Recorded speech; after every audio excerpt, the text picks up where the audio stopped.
ప్రియులారా, మన ప్రభు అయిన యేసు క్రీస్తు నామంలో మీకు శుభోదయం. ఆయనను గూర్చి అనుదిన ఆత్మీయ ఆహారం, మార్చి 29 శనివారం. నేటి మన ధ్యాన లేఖనం పేతురు రాసిన మొదటి పత్రిక 5వ అధ్యాయం 10వ వచనం.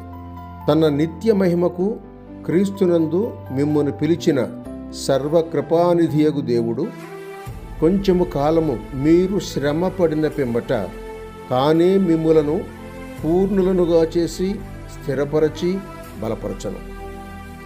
వ్యాఖ్యాన అంశం 3 వజ్రాల ముద్ర ఉంగరం, 2వ భాగం. వ్యాఖ్యాన అంశం 3 వజ్రాల ముద్ర ఉంగరం, 2వ భాగం. వ్యాఖ్యానం: నిన్నటి దినాన 3 వజ్రాల గురించి మనం తెలుసుకున్నాం. మొదటిది పరిపూర్ణత, రెండవది స్థిరపరచి, మూడవది బలపరచును అని. ఈ 3 వజ్రాలు లేక ఈ 3 రత్నాలు పొదిగిన జవ కొంచెము కాలము మీరు శ్రమపడిన పిమ్మట అని. ఇది మెరిసే బంగారం కాదు, శ్రమలు బాధలు అనే తెల్ల బంగారం అని మనం జ్ఞాపకం చేసుకున్నాం. ఈరోజు 2వ రత్నం స్థిరపరచి. ఇంద్రధనస్సును మించిన మనోహర దృశ్యం పగటి ఆకాశంలో వేరే ఏముంటుంది? అది త్వరగా అంతమయ్యేదే గాని స్థిరమైంది కాదు. కాసేపటికి మాయమైపోతుంది. ఇప్పుడుండి కాసేపటికి పోయే సూర్యకిరణాలతో, నీటి బిందువులతో అది తయారవుతుంది. క్రైస్తవుడు అలా కాదు. అతని పునాది సుస్థిరం. దేవుడు తన కుమారుని తరువాత తాను ఏర్పరచుకున్న తన ఒక్కొక్క విశ్వాసిపై దృష్టి నిలుపుతాడు. గడ్డి పువ్వు వికసించి వాడిపోతుంది, దాని చోటు దాన్ని ఎరుగదు. దేవుని వారసులకి అడవిలోని గడ్డి గరిక పువ్వుకి తేడా లేదు.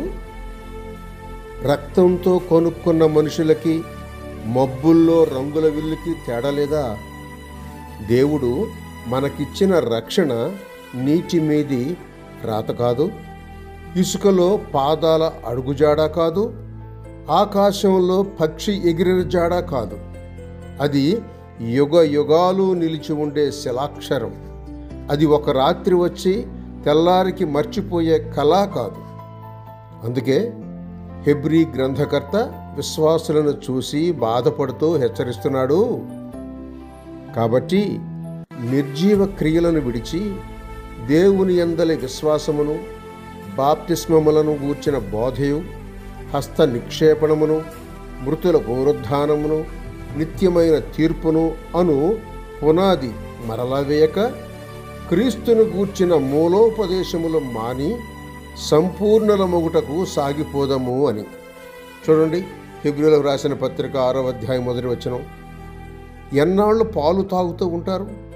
దృఢంగా స్థిరంగా అయ్యేదెప్పుడు? క్రీస్తు ఈ కార్యం మీలో చేస్తున్నాడు. ఆయన మనలను స్థిరపరుస్తాడు కొంతకాలము శ్రమపడిన పిమ్మట. శుభములతో వందనాలు.